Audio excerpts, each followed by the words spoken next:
tepuk tangan yang paling meriah buat Allah kita. Tengok kiri kanan, bilang Tuhan itu ajaib di tengah-tengah kita. Haleluya. Siapa yang merasakan Tuhan itu baik di tengah-tengah kita? Amin, saudara. Kasih tepuk tangan sekali lagi. Haleluya. Silakan duduk. Saya ingin sedikit sampaikan dulu pengumuman di depan. Minggu depan jangan lupa untuk membawa jiwa.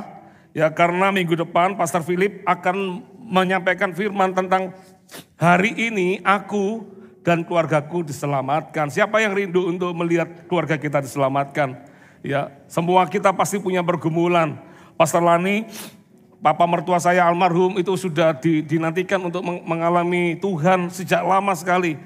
Tapi 3 bulan sebelum papa mertua saya berpulang ke rumah Tuhan, papa mertua saya dibaptis. Ya. Bahkan menjelang ajal itu papa mertua saya itu ngomong sama saya di kita lagi jalan-jalan di mall, papa saya bilang papa umurnya nggak panjang Sam. Gitu. Dan papa saya meninggal itu dengan 3 hari itu 2 malam ya kalau saya nggak salah itu betul-betul ngalami pemulihan, betul-betul melihat tayangan, lihat dengar khotbah itu nggak pernah dilakukan sebelumnya. Ya bisa dijamah Tuhan. Persis meninggalnya itu lagi ngobrol sama mama mertua saya, ngobrol, setelah itu kakinya tiba-tiba kayak menarik itu sudah meninggal di malam hari itu. Kita semua kaget, tapi yang membuat kita kuat itu adalah ketika papa saya sudah ada di dalam Tuhan. Itu papa saya juga kandung almarhum 2006 itu papa saya dibaptis Islam. Ya, padahal sebelumnya nggak mau. Kalau dulu saya ajak papa saya termasuk golongan Kristen Napas. Natal dan Paskah, ya. Jadi waktu Natal aja datang. Dan 2006 itu papa saya ngalami pertobatan. Aduh saya kalah. Kalau mau ke gereja sepatunya disemir, mengkilap betul, ya kan. Papa saya prepare untuk ke gereja itu betul-betul prepare kasih yang terbaik gitu ya. Dengan apa yang dia punya. Hari ini papa saya sudah di surga juga. Saudara, aku dan seluruh keluargaku harus diselamatkan. Minggu depan itu temanya. Jadi kalau Anda punya keluarga coba dilihat nanti pulang saya kasih PR untuk siapa yang mau dibawa minggu depan. Pastikan adalah orang-orang yang mereka belum kenal Tuhan. Bawa mereka ke rumah Tuhan. Karena saya percaya Tuhan pasti akan melawat dengan luar biasa. Yang percaya kasih tepuk tangan bagi Tuhan kita. Yang mau bawa jiwa kasih tepuk tangan yang lebih meriah lagi. Ya.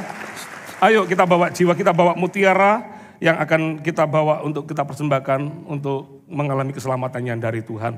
Tadi pagi ada 1 jiwa minta dibaptis tadi pagi, luar biasa ya, ke belakang dan minta dibaptis. Inilah gereja di mana kita senang lihat 1 orang bertobat, seluruh keluarga diselamatkan.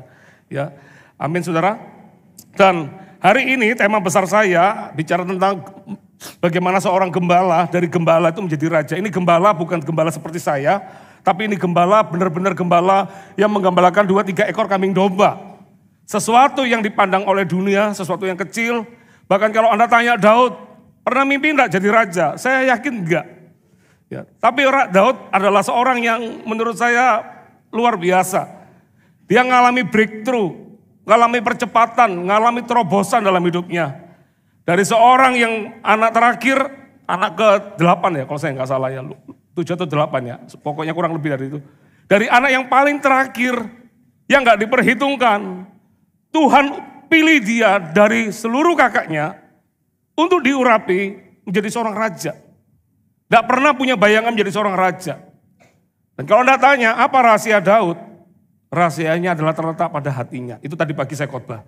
Ya, hati itu gak ada yang tahu, ya kan? Bapa, sentuh hatiku, ubah hidupku menjadi yang baru, bagai emas yang murni. Kau membentuk bejana hatiku. Bapa, ajarku mengerti sebuah kasih yang selalu memberi, bagai air mengalir yang tiada pernah berhenti. Hati itu tidak kelihatan, tapi dari hati seseorang Kita bisa lihat orang itu hidupnya seperti apa. Makanya di kitab Amsal dikatakan jagalah hatimu dengan segala kewaspadaan. Karena dari situ, mana situnya? Dari hati terpancar kehidupan. Di antara sekian banyak orang di Israel di waktu itu, Tuhan hanya pilih satu orang yang bahkan keluarganya sendiri pun tidak pernah mengira kalau dia akan jadi penerusnya Saul. Bahkan mungkin Daud pun juga nggak pernah mimpi itu. Tapi Tuhan pilih dia. Kenapa? Karena hatinya spesial. Ya. Kalau Anda mau mengalami breakthrough, terobosan dalam hubungan, pekerjaan, dalam apapun juga. Mulai dengan satu kata ini, dari hati. Hati ini nggak kelihatan. Tapi dari hati itu Tuhan bisa melihatnya. Amin. Ya, dan ibadah yang berikut ini saya banyak omong tentang mental. Nanti saya jelaskan apa persamaannya hati dan mental, apa perbedaannya yang hati dan mental. Nanti sore saya akan bicara tentang strateginya. Ya, karena strategi yang tepat itu akan menentukan kemenangan. Ada banyak orang itu pingin menang, tapi gak punya strategi. Daud itu setiap langkah yang dia ambil itu ada hikmatnya. Makanya permohonan dari hikmat adalah takut akan Tuhan. Dan orang yang takut akan Tuhan tidak akan kekurangan pengetahuan dalam hidupnya. Daud itu ketika dia, saya kasih spoiler ya. Daud itu ambil tongkat. Alkitabnya mengatakan dia membawa tongkat. Goliat melihat tongkat itu, langsung dia berkata, anjingkah aku sehingga kamu bawa tongkat. Dia itu sebetulnya kalau mau ngomong tentang agen mata-mata, dia sudah pintar menyamar. Ya. Ketika dia bawa tongkat, Goliat nggak tahu senjata yang utama yang dibawa Daud itu dia nggak lihat. Karena yang dia lihat cuma tongkat.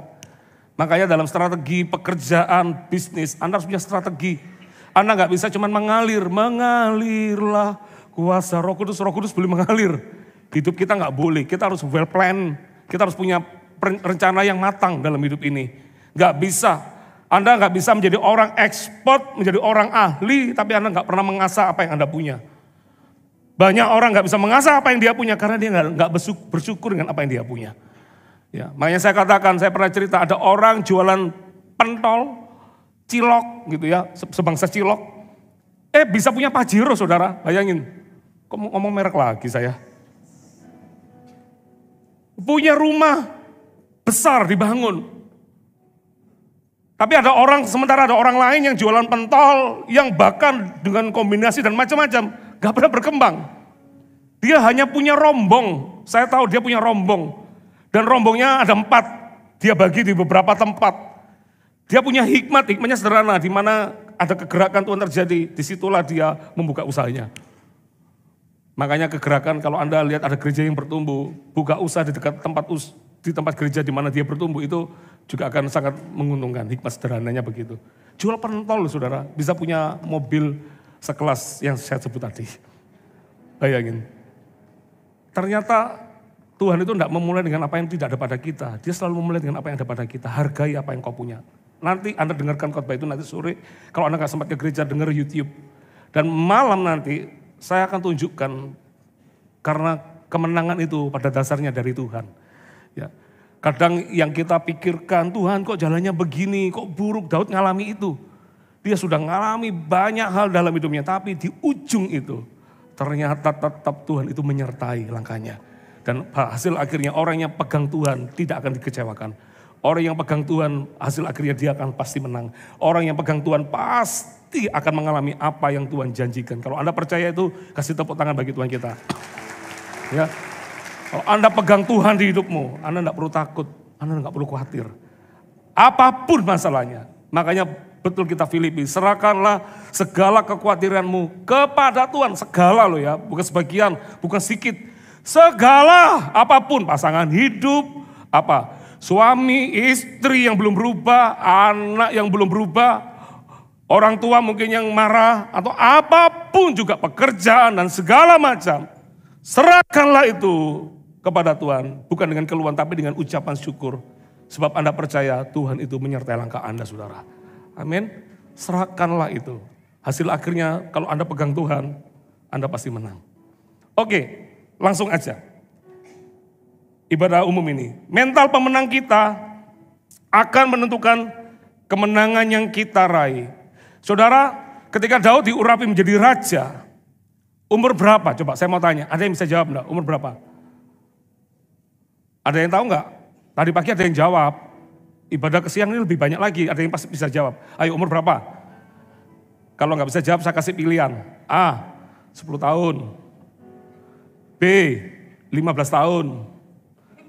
C, 20 tahun.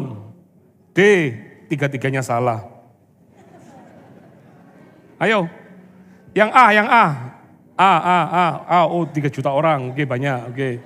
B ternyata 5 juta, lebih banyak lagi. C 1 juta.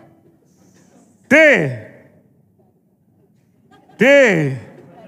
Oh D, oke. E yang nggak jawab. Nggak ada ditulis ayatnya umurnya berapa. Tapi tafsiran mengatakan umur 15 sampai 17 tahun. Nggak ditulis umurnya berapa. Tapi saya mau tanya sama Anda. Umur berapa dia dipercaya Tuhan menjadi raja? Saya mau tanya sama Anda. Ada yang jawab enggak? Ketika dia jadi raja Yehuda pertama kali umur berapa? Wah pintar-pintar, hebat. 30 tahun. Anda tahu umur 30, artinya kalau itu dia umur 15 ketika diurapi jadi raja. 15 tahun dia dalam penantian untuk kemenangannya terjadi. 15 tahun itu bukan waktu yang pendek, saudara. Anda punya pergumulan 1 hari aja sudah merasa setahun. Yang 15 tahun bisa merasakan 150 tahun, saudara. 15 tahun. Perhatikan ya kata-kata ini. Daud tidak langsung menjadi raja setelah diurapi oleh Samuel. Perhatikan ini. Ia melalui proses pembentukan yang panjang dan penuh ujian. Dan proses ini membentuk mental, karakter, dan kerohanian Daud agar layak memimpin umat Israel. Semakin keras pembentukan yang terjadi dalam hidupmu, semakin berat tekanan yang terjadi dalam hidupmu. Asalkan itu bukan karena dosa. Kalau dosa, bertobatlah, saya percaya Tuhan akan memulihkan kita kembali. Karena Tuhan itu sekali aja dia marah, beribu-ribu kasih setianya, ayatnya begitu. Ya, dan saya merasakan Tuhan memang baik dan Tuhan amat sangat baik. Tapi kalau Anda dalam proses kehidupan, yang mungkin Anda belum lihat itu, dan Anda berkata, kok rasanya masalah si dia ini lebih mudah daripada masalah saya. Ini kabar baik buat Anda. Semakin tantanganmu berat seolah-olah kelihatannya. Tapi semakin tinggi itulah Tuhan akan bawa Anda naik. Ya, saya nggak bawa ilustrasinya. Anda pernah bawa bola basket dimasukkan dalam kolam? Semakin Anda tekanannya ke bawah itu kan berat, betul ya? Betul nggak? Betul apa betul? Ya nggak ada pilihan soalnya, hanya betul. Ya, bolanya semakin ditekan, semakin ke bawah, semakin ke bawah. Itu kalau bolanya bisa teriak, dia akan teriak. Dia akan berkata, sakit, nggak mampu, nggak bisa, mau keluar. Tapi semakin ditekan, semakin ke dalam, ketika dilepas, pasti itu bola akan lompatnya jauh lebih tinggi dibanding bola yang cuma karena tekanan yang sebentar aja. Paling kalau sebentar aja sini, gini toh. Tapi kalau yang paling bawah, bahkan ada orang yang bawa bola itu, dia bawa bolanya itu dari atas ketinggian. Langsung dia lompat, langsung dia berlipat bolanya, lompatnya lebih tinggi lagi. Yaitulah orang yang tantangannya lebih banyak, lebih besar, gak perlu dibandingkan dengan orang lain. Artinya kehidupanmu akan dibawa semakin lebih tinggi, saudara. Nah, tapi melewati proses ini, Daud gak mudah. Dibutuhkan sebuah mental pemenang. Ada banyak orang pingin menang dalam proses hidupnya, tapi mentalnya nggak diimbangi. Dia punya hati percaya, tapi mentalnya selalu mental kalah. Mentalnya selalu mental mengeluh, mentalnya selalu berkata mentalnya aku nggak mampu. Siapa sih yang kena proses yang nggak berkata aku nggak mampu? Minggu lalu Pak Seno bilang, kalau Anda angkat tangan, Tuhan akan turun tangan. Tapi kalau Anda turun tangan, ya Tuhan akan berkata, aku juga nggak akan turun tangan buat kamu, karena kamu juga turun tangan. Jadi ini berpengaruh dengan mental kita. Bagaimana kita bisa menjadi seorang yang diurapi Tuhan, dipakai Tuhan lebih daripada pikiran kita. Anda harus punya mental yang kuat, katakan mental yang kuat. Perhatikan kata-kata ini, mental, kalau menurut Alkitab itu bukan sekedar organ fisik, tapi pusat kehidupan batin dari manusia. Tempat perasaan, ini hati. Mental itu gini, mental itu berkaitan dengan proses berpikir, logika, dan kemampuan menilai. Kalau hati itu bukan sekedar organ fisik, tapi dia bicara tentang batin manusia, tempat perasaan, kemauan, dan motivasi itu berasal. Tapi mental itu tempat berpikirnya. Ada keputusan-keputusan yang harus kita ambil itu berdasar dari mental. Dikasih ujian berkata, aduh sulit, aduh nggak bisa. Ya, hanya orang yang dia mau main aman, dia nggak mau ujian. Dia maunya biasa-biasa saja. Ya, nggak ada orang ujian itu senang, dia harus persiapan. Ya, kecuali kalau orang itu ikut sistem SKS, sistem kebut semalam. Ya, apalagi yang dia, ya pokoknya dapat nilai berapa terserah, ya ujian besok malam ini bisa ke mall, gitu ya. Tapi kalau kita mau prepare karena kita mau dapat yang terbaik, kita akan persiapkan itu. Nah mental itu hubungannya antara hati dan mental, perhatikannya, keduanya tidak terpisah, tetapi saling mempengaruhi. Apa yang masuk di pikiran itu mental, bisa mempengaruhi si hati. Ya, tapi apa yang tersimpan di hati itu bisa mengarahkan cara berpikir kita. Kalau hatinya nggak percaya dulu, maka mentalnya juga akan terpengaruh. Ya. Hatinya percaya nih, aku percaya pada Tuhan. Tapi mentalnya juga itu mental bicara tentang tindakan yang akan dibuai. Kalau mental kita ciut, kalau mental kita selalu berkata aku nggak mampu, aku nggak bisa, ya nggak akan terjadi sesuatu. Daud itu kenapa mentalnya luar biasa? Alasan terbesar. Karena dia melihat Tuhannya jauh lebih besar dari setiap persoalan yang ada. Ya. Orang punya mental, gak ada orang di dunia ini yang gak takut tuh gak ada. Ada orang ditanya, kamu kapan takut naik pesawat terbang? Sejak punya anak. Saya punya teman, dulu gak pernah khawatir. Dia punya anak kedua di usia 40 something. Suatu hari dia cemas, dia takut. Dia ngomong sama saya, Kosem ada waktu enggak? Tolong saya di mentoring. Saya tanya kenapa? Saya cemas. Kenapa cemas? Ya gara-gara anak kedua lahir. Dia pikir umurku dikasih berapa sama Tuhan. Kamu loh mikir terlalu jauh. Itu anak kamu minta, kamu berharap anak kedua muncul. Memang munculnya bukan di masa mudanya, masa tuanya. Umur 40 something. Kamu gak lihat istrimu ketika melahirkan mengalami, saya mesti salah ini. Mau ngomong reklamasi. Iya betul ya. Yang tekanan darah yang tinggi itu apa? Reklamasi ya, betul ya? Hah? Iya itu loh, betul. Pastor Lani bilang. Tapi masalahnya nggak bisa diulangi di situ. Tekanan darahnya tinggi. Dokter berkata, sesar. Dia berkata, enggak, aku mau alami. Loh, istrimu tuh nyawa taruhannya. Tapi dia berkata, aku percaya alami. Karena dia kepingin anaknya lahir di tanggal 5 Februari. 5 Februari. Dipaskan tanggal lahir saya, saudara. Kok pesan sponsor. Dia pingin anaknya lahir tanggal 5 Februari. Dokternya di tanggal 4 itu, jam 10-11 itu, ini harus sesar. Dia bilang, enggak harus alami. Dan Tuhan dengar, istrinya melahirkan secara alami di anak kedua itu. Dengan tekanan darah yang tinggi itu, dia melahirkan dengan normal. Dan anaknya sehat, anaknya pintar. Nah, begitu anak itu sudah besar, mulai ketakutan terjadi. Saya bilang kalau Tuhan sudah menolong permintaanmu, bahkan menyertai ketika proses kelahiran, Tuhan juga akan menjaga anak itu sampai masa tuanya. Nah seringkali mental itu bisa mempengaruhi tindakan kita, saudara. Kalau mental kita selalu takut-takutan, maka kita tidak akan pernah mengalami yang namanya kemenangan. Perhatikan ya, catat baik-baik ini. Hati, gak ada di sini soalnya. Hati menentukan arah hidup kita. Kayak Daud tadi, dia punya hati aja. Ubah hatiku seperti hatimu, dia jaga hatinya terus. Tuhan yang lihat, tuh Sam pergi ke rumah Isa. Urapi dia. Itu karena dia cuma jaga hati aja. Tuhan, saya tadi ngomong, mau Anda di tempat yang paling pelosok, di Karangasem, terus menyeberangi lautan di Karangasem, di sebuah pulau yang gak ada listrik, whatever it is. Kalau Tuhan tahu hatimu itu benar, kamu pasti akan ditemukan sama Tuhan di situ. Sama kayak Daud yang gak dicari, apa yang mungkin orang lain pun juga ragu. Dia cari Tuhan, gara-gara dia jaga hati. Hati menentukan arah hidup kita. Mental menentukan cara kita berpikir dan tindakan yang akan kita kerjakan.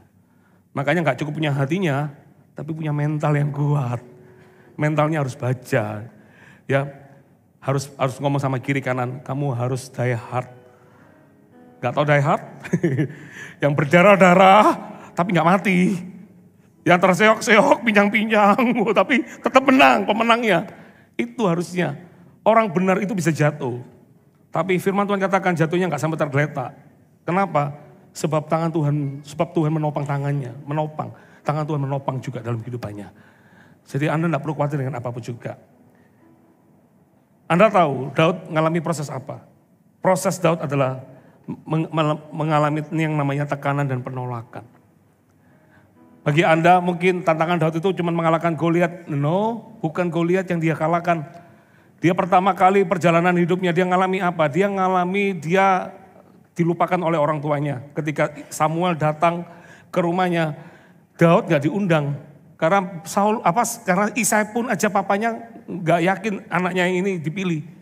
Biarkan kakak-kakaknya. Apalagi dia mengalami yang namanya kata-katanya Eliab, kakaknya sendiri yang gak percaya sama dia. Bahkan berasumsinya buruk lagi kata-katanya. Apalagi saya mau tanya, dia mengalami ketika dia menang dari Goliat, dia dapat istrinya sama papa mertuanya sendiri diambil. Bahkan sama papa mertuanya ada 2 kali pencobaan pembunuhan ketika dia lagi main gitar, main kecapi, tiba-tiba si papa mertuanya lagi kerasukan roh jahat, langsung bawa tombak dilempar ke Daud. Bayangin, pertama kali pencobaan gak kena. Mungkin dia mikir papanya lagi kena sambar apa. 2 kali dicoba. Usaha pencobaan yang langsung itu 2 kali. Tapi 2 kali juga dia kejar-kejar si menantunya ini untuk mau dibunuh terus. Coba, kalau Anda jadi Daud, apa yang Anda bisa katakan? Mana Tuhan janjinya jadi raja? Kok hidupnya kok bukan kemenangan? Memang ada kemenangan, dia jadi kepala pasukannya Saul, dia mengalahkan Goliat, ada penyertaan Tuhan. Tapi untuk menjadi raja, itu nggak langsung terjadi saudara. Apalagi, coba saya mau tanya apalagi, di Adulam. Dia jadi pemimpin pasukan di mana orang sakit hati dan orang yang dikejar-kejar piutang. Bayangin, piutang enak ya, utang ya. Dikejar utang, kalau dikejar utang, bayangin dia memimpin pasukan orang-orang seperti itu. Tapi pertanyaan saya, apakah Daud berhenti ketika proses itu terjadi? Tidak. Dia nggak berhenti, dia melangkah maju. Ya. 4 poin yang saya ingin bagi, mental pemenang Daud. Yang pertama, 4 poin yang saya akan bagi, bagaimana dia punya mental pemenang. Yang pertama adalah tidak kecewa meskipun tidak diperhitungkan. Pernah enggak Anda berkata, Pak, saya ini ada di sini ini dalam posisi hari ini nih karena dulu saya dinomor 2-kan. Siapa yang pernah dinomor 2-kan? Atau mungkin enggak ada yang angkat tangan, siapa yang pernah dinomor 11-kan? Terlalu jauh. Tahu enggak? Kalau Anda tanya orang yang kecewa, yang banyak kecewa, selain Yusuf, selain Ayub, Daud mungkin juga jadi juaranya. Kita lihat ya 1 Samuel 16 ayat 6 sampai 11. 1 Samuel 16 ayat 6 sampai 11.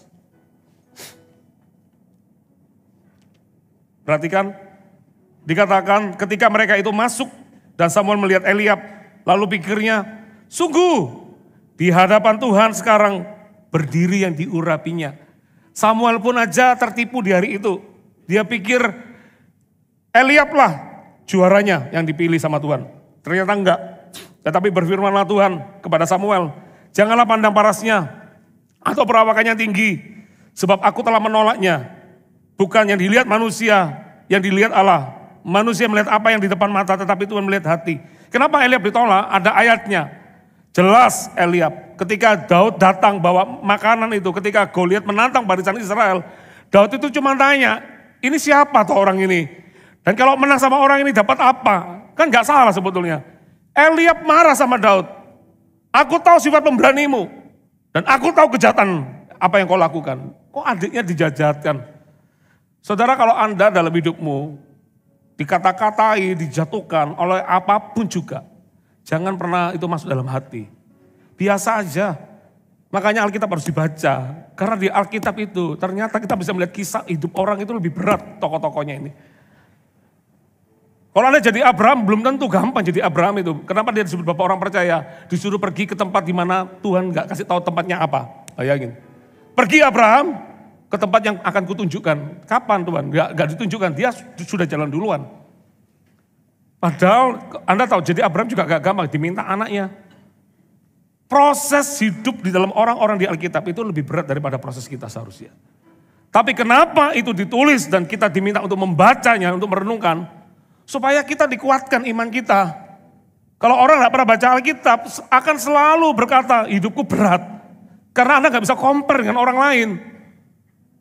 Anda hanya fokus lihat pada dirimu sendiri, sehingga Anda gak bisa lihat sesuatu itu bisa disyukuri dari apa yang terjadi. Daud, kalau mau bilang tentang dia kecewa, dia bisa kecewa pertama kali. Kenapa kecewanya? Kecewa sama keluarganya sendiri. Coba kita lihat ya. Ayat 8, lalu Isai memanggil Abinadab dan menyuruhnya lewat di depan Samuel. Tetapi Samuel berkata, orang ini pun tidak dipilih Tuhan. Kemudian Isai menyuruh Syama lewat. Tetapi Samuel berkata, orang ini pun tidak dipilih Tuhan. Demikianlah Isai menyuruh ketujuh anaknya lewat di depan Samuel. Tetapi Samuel berkata kepada Isai, semuanya ini tidak dipilih Tuhan. Ayat 11 perhatikan. Lalu Samuel berkata kepada Isai, inikah anakmu semuanya? Jawabnya, masih tinggal yang bungsu, tetapi sedang mengembalakan kambing domba.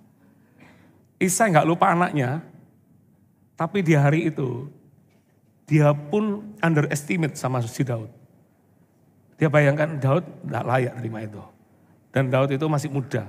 Ya mungkin alasannya karena dia masih usia, masih belasan, belum waktunya menyandang itu.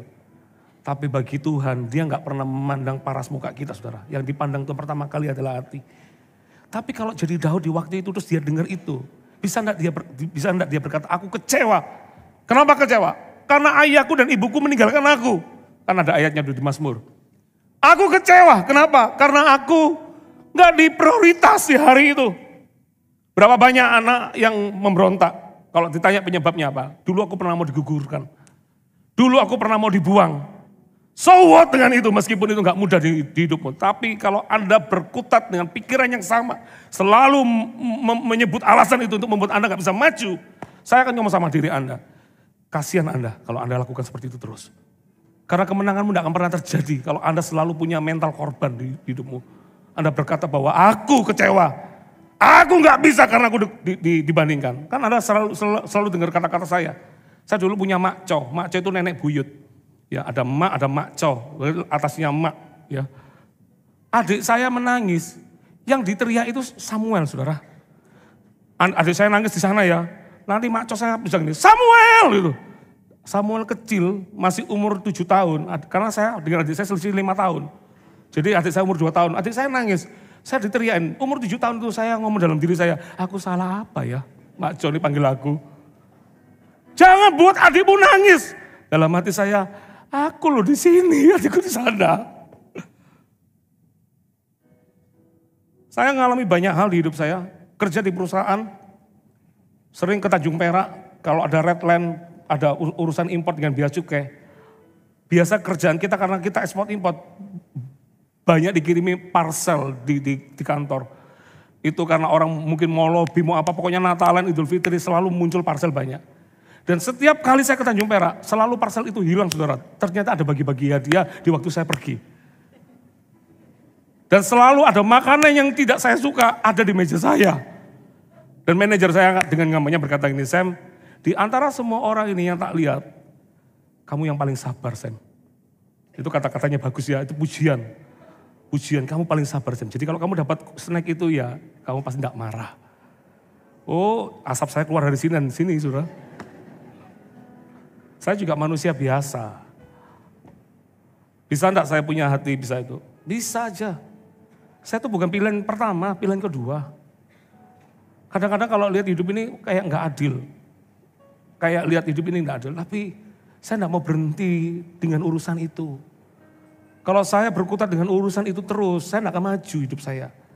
Berapa banyak orang datang kepada saya, Pak, kenapa saya enggak breakthrough? Anda fair aja berkata, ya karena dulu orang tua saya membandingkan saya, Pak.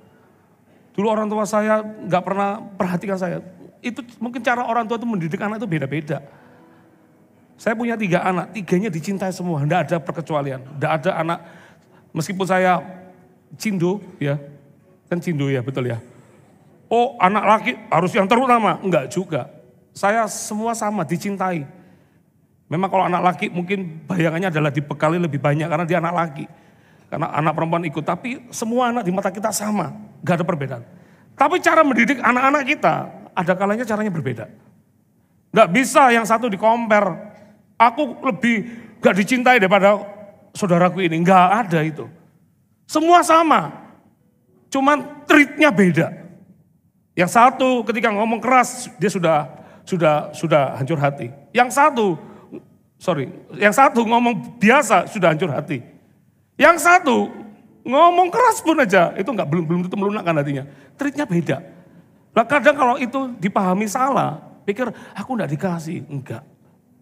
Semua anak sama. Saudara perhatikan kata-kata ini. Jadi orang punya mental, jangan mental korban dalam hidup Anda. Sedikit-sedikit ngomong, sudahlah. Kalau saya kalau tanya Pak, masalahnya dulu apa? Banyak. Cuma saya enggak ingat-ingat, lupa saya. Itu aja, yang tak ingat-ingat aja, parcel itu aja yang tak ingat-ingat. Berarti itu membekas di hati saya, saudara. Padahal manajernya bilang, kamu sabar Sam di antara semua orang itu. Tapi, kalau Anda enggak kalah di dalam area-area kecil itu, Tuhan akan bawa Anda dalam kemenangan, saudara. Kadang-kadang kita enggak pernah menang di situ. Sudahlah, percaya saya, kalau mau tanya orang yang bisa kecewa, Daud itu salah satu juaranya.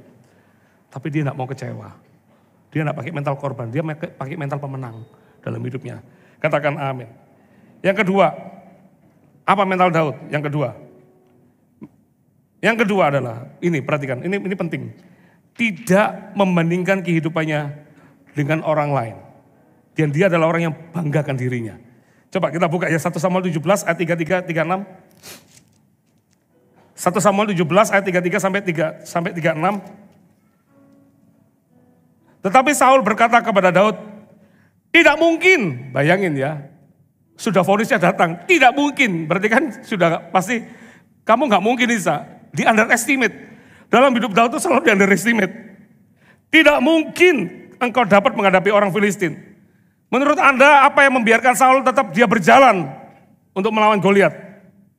Ayo, menurut Anda ada yang bisa menjawab enggak? Menurut Anda kalau sampai nanti Saul, oke, kamu berangkatlah, Tuhan menyertaimu. Menurut Anda apa yang membuat Saul mengizinkan Daud berperang melawan Goliat? Saya mau tanya. A, karena Saul percaya Daud pasti bisa menang. B, apa B-nya? Karena gak ada pilihan. Siapa yang A angkat tangan? Enggak ada yang angkat tangan. Siapa yang B angkat tangan? Ya lumayanlah daripada nggak angkat tangan. Gak ada pilihan. Kalau Anda tanya, itu orang-orang takut semua menghadapi Goliat. Termasuk Saul, dia takut, kecemasan. Hanya Daud seorang yang berani. Tapi yang berani pun gak cocok sama Goliat. Anda tahu Goliat tingginya berapa? Ada 2 tafsiran. Ada tafsiran Septuaginta sama tafsiran satu lagi Masoret. Itu ada yang bilang gini, Goliat itu tingginya 2,1 sampai 2,3 meter. Itu tafsiran yang pertama. Yang kedua tafsirannya itu dikatakan Goliat itu 3 meter saudara. Bayangin ya 3 meter. Saya ini 1,69. Ya, nggak tinggi nggak pendek. Ya 1,69. Kalau pakai sepatu ya lumayan 1,7 lah ya. Lah tinggi orang Israel 1,6 sampai 1,7. Daud itu kemerah-merahan masih muda dalam pertumbuhan. Itu berarti bisa jadi di bawah 1,6. Mungkin orang sudah ngeliat Daud sama Goliat, gak level ini. Satu pemain NBA, ini bukan pemain basket saudara. Sudah gak cocok ini, tanding sudah gak mungkin menang. Belum lagi, Saul ngomong gini, orang itu biasa jadi prajurit. Kamu ini masih muda. Biasanya orang muda itu dipandang apa? Sebelah mata, berarti kalau mandang orang muda gini. Sebelah mata ya. Kamu masih muda, kurang pengalaman, tidak banyak asam garam. Makanya belum ada asam urat, kolesterol dan kawan-kawan. Karena masih muda. Sedang dia sejak dari masa mudanya telah menjadi prajurit. Ayat 34 ini loh, luar biasa. Tetapi Daud berkata kepada Saul, hambamu ini biasa mengembalakan kambing domba ayahnya. Bayangin ya, apabila datang singa atau beruang yang menerkam seekor domba dari kawanannya, maka aku mengejarnya. Saudara, menurut Anda Goliat bisa dikalahkan oleh, singa bisa dikalahkan oleh Goliat enggak menurut Anda? Mungkin Goliat bisa jadi dia bisa memenangkan singa. Apa yang dijawab oleh Daud itu sebetulnya bukan tandingannya Goliat mungkin. Mungkin Saul berkata kalau lawan singa aku berani, orang Israel juga berani. Buktinya ada banyak pahlawan-pahlawan iman di Daud itu juga pernah ada yang membunuh singa. Membunuh singa itu mungkin lebih gampang. Ini Goliat, men. Tapi ini orang kalau nggak proud to be him, to be me atau to be him ya, betul ya. Proud to be him, kalau dia nggak bangga dengan dirinya, Daud itu. Tidak mungkin dia ngomong gini. Ada orang banyak mau dipakai Tuhan, tapi selalu mengintimidasi dirinya sendiri. Yang kamu tidak bisa ngomong lah, kamu tidak mampu lah, kamu tidak seperti orang lain. Kenapa harus dibandingkan dengan orang lain? Kenapa Anda nggak bangga dengan dirimu sendiri? Loh, yang mantuk-mantuk hanya 2-3 orang. Angguk-anggukan kepala artinya kan setuju. Tapi yang lain diem-diem main aman semua di sini. Kita tidak mungkin bisa menang kalau Anda nggak bisa melihat diri Anda itu berharga. Tuhan bisa pakai Anda. Kalau Anda selalu menilai diri Anda dengan orang lain, Anda tidak akan bersyukur.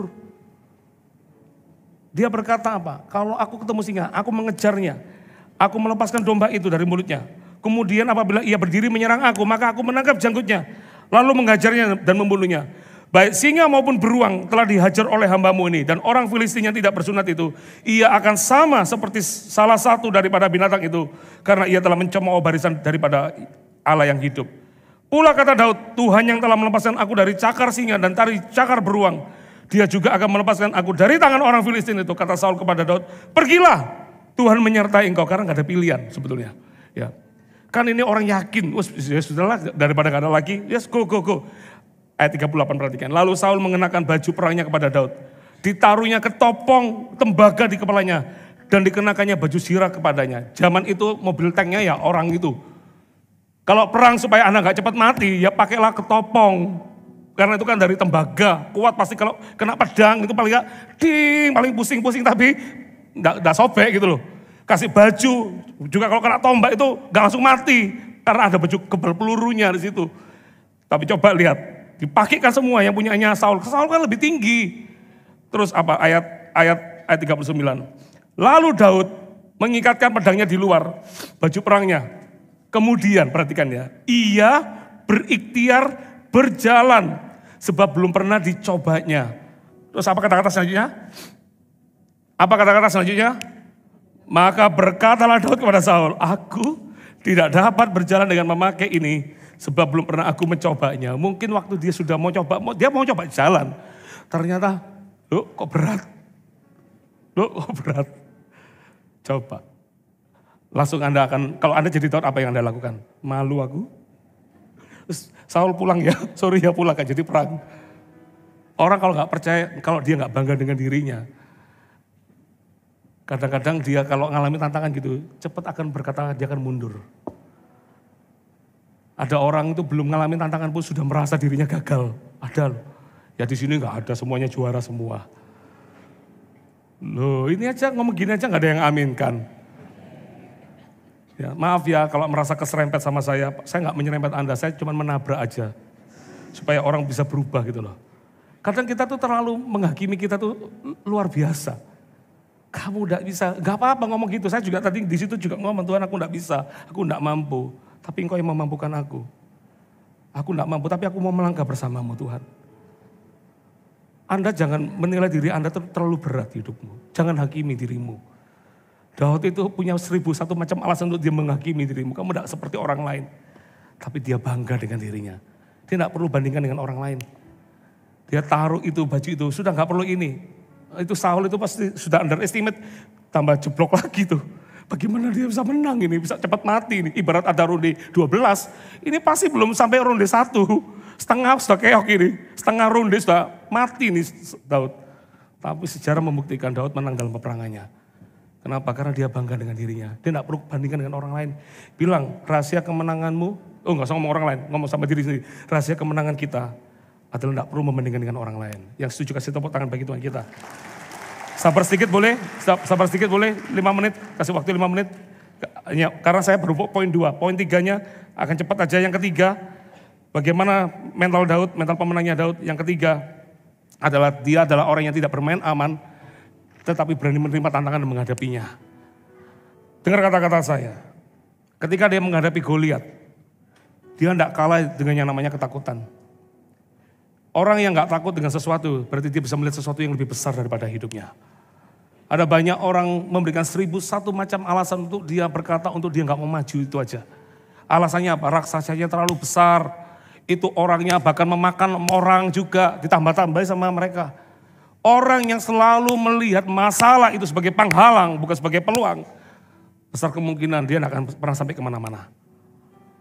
Makanya 10 orang pengintai itu tidak pernah ingat namanya. Ada satu namanya bukan Syamua. Untung bukan Samuel, puji Tuhan. Haleluya. Namanya Syamua. Ya, namanya pun tidak diingat. Why nggak diingat? Karena mereka selalu memperkatakan yang negatif. Memang negara itu susu matunya banyak. Tapi aku juga melihat orang-orangnya besar-besar. Orang enak ada di situ. Kami ini belalang, kok mau disebut belalang? Ada yang mau disebut dirinya belalang? Orang Israel itu ngomong itu, kami ini belalang. Itu raksasa, kami akan dimakan. Bahkan dikasih isu, mereka itu kanibalisme. Kanibal, suka makan manusia. Padahal nggak ada itu. Mereka sendiri yang mengatakan itu. Dengar kata-kata saya. Kalau Anda mau dibawa kemenangan tapi selalu main aman, Anda tidak akan lihat kemenangan itu akan terjadi. Saya selalu bilang hidup itu cuma 2 pilihan. Jadi pohon atau jadi rumput. Yang jadi pohon angkat tangan. Pak, saya manusia. Ya betul, saya manusia. Ya. Yang jadi pohon angkat tangan. Kalau tahu enggak, semakin tinggi pohonmu, anginnya semakin kencang. Pernah lihat pohon kelapa kena angin? Pas gini kita berdua di bawahnya, kelapa jatuh. Bisa minum gratis. Tapi balik lagi, nanti balik lagi. Ini kencang banget anginnya. Rumah saya di Nusa Dua, kadang-kadang musim-musim tertentu tuh anginnya kencang. Itu kencang banget. Pohon itu sampai gini-gini kembali lagi. Nah, mungkin Anda berkata, enggak enak kena angin ini, masuk angin terus saya. Ya, makanya sampai ada orang suka beli reject wind. Enggak tahu ya sudah lupakan. Kena angin. Tapi dia berkata, aku enggak mau kena angin, aku mau jadi rumput aja. Rumput enggak kena angin, enggak ada terpaan. Tapi diinjak-injak orang. Tahu beda apa yang membedakan pohon sama rumput? Pohon itu bisa lihat sekitarnya. Dia bisa lihat keindahan dari atas ketinggian. Tapi tantangannya ada. Dengar kata-kata saya. Kalau Anda mau dibawa kemenangan, jangan bermain aman. Kalau ada tantangan, jangan keburu ngomong gak bisa. Kalau ada tantangan, jangan bilang, ini memang begini, gak bisa. Papa saya itu pendek, saudara. Papa saya pendek. Dulu mama saya gak pernah mendoktrin saya, kamu tinggi, enggak. Mama saya lebih pendek lagi dari papa saya, bayangin. Jadi saya keluarga, adik saya itu pendek. Maaf loh ya, jadi ingat di sini tinggi-tinggi semua, maaf ya. Dulu gak ada yang memotivasi saya untuk tinggi. Kalau ada yang memotivasi, olahraga saya bukan main futsal, bukan main sepak bola. Karena sepak bola bola itu semakin pendek saya merasa. Gak ada hubungannya. Ya. Harusnya main basket. Tapi saya dulu selalu memotivasi, gak ada fasilitas apapun. Supaya saya bikin tinggi itu, saya berenang. Kadang itu jauh banget untuk ke kolam renang itu. Kadang jalan kaki saya sampai ke situ. Kadang berangkat dengan sandal, pulangnya sandalnya hilang diambil orang. Sambil gak pakai sandal pulang. Tapi saya gak kapok, saya akan pergi lagi ke situ untuk renang. Gak ada yang ngomongin saya di situ. Puji Tuhan, meskipun gak tinggi-tinggi amat, ya paling gak memperbaiki gizi keluarga lebih tinggi daripada diantara semuanya. Ada banyak orang dimotivasi, selalu memberikan alasan untuk berkata, aku gak mampu, aku gak bisa. Kalau Anda selalu berkata itu memberikan alasan, Anda gak akan pernah maju. Daud gak pernah memberikan excuse dalam hidupnya. Yang dia tahu bersama Tuhan dia bisa melakukan kemenangan. Katakan amin. Yang terakhir, yang keempat. Anda dapat sesuatu? Yang keempat, ini penting. Yang keempat, apa mental pemenang Daud? Dalam kesukaran, Daud tidak mudah menyerah dan putus asa. Ini harus dipunya oleh jemaat GMS Bali, GMS Denpasar. Tantangan boleh ada. Anda mau tahu tantangan terbesarnya Daud di mana? Ketika dia di Siklak. Dia baru saja disuruh pulang sama orang-orang Filistin. Dia ngomong sama Akis, aku ini salah apa kok disuruh pulang dari Filistin? Tahu kenapa dia ke Filistin? Nanti Anda baca di rumah, Anda bisa pelajari. Dia pergi ke Filistin karena dia menghindari Saul. Karena Saul pingin bunuh dia terus kan. Dan ketika dia pindah ke Filistin, Saul nggak cari dia karena itu musuhnya, langsung di backup sama musuhnya.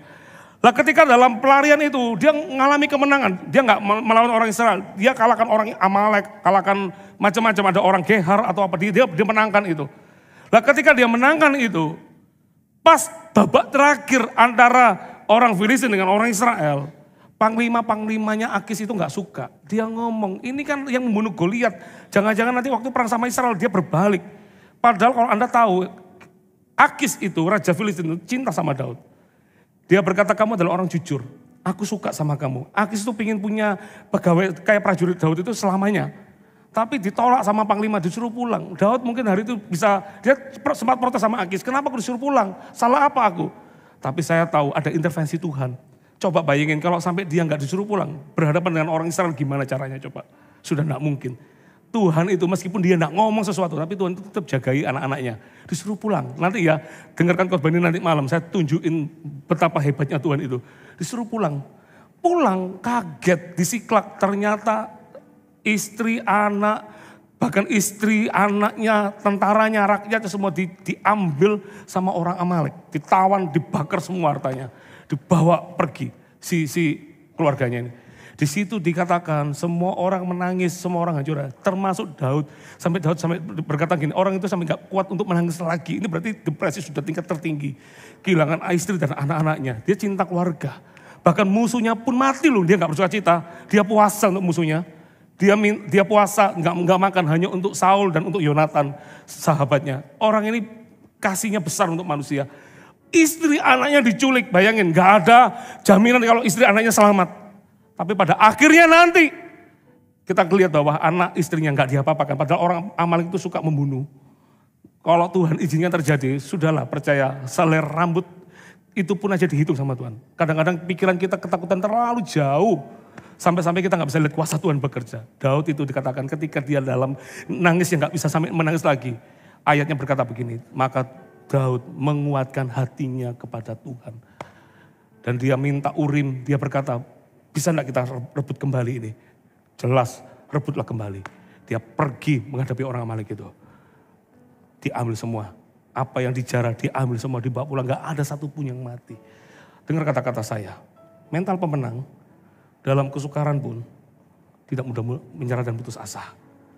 Kalau Anda hari ini selalu berkata, Tuhan mati aku, amsyong aku, gimana caranya ini? Saya punya iman sederhana, selama nafas masih ada di hidup saya.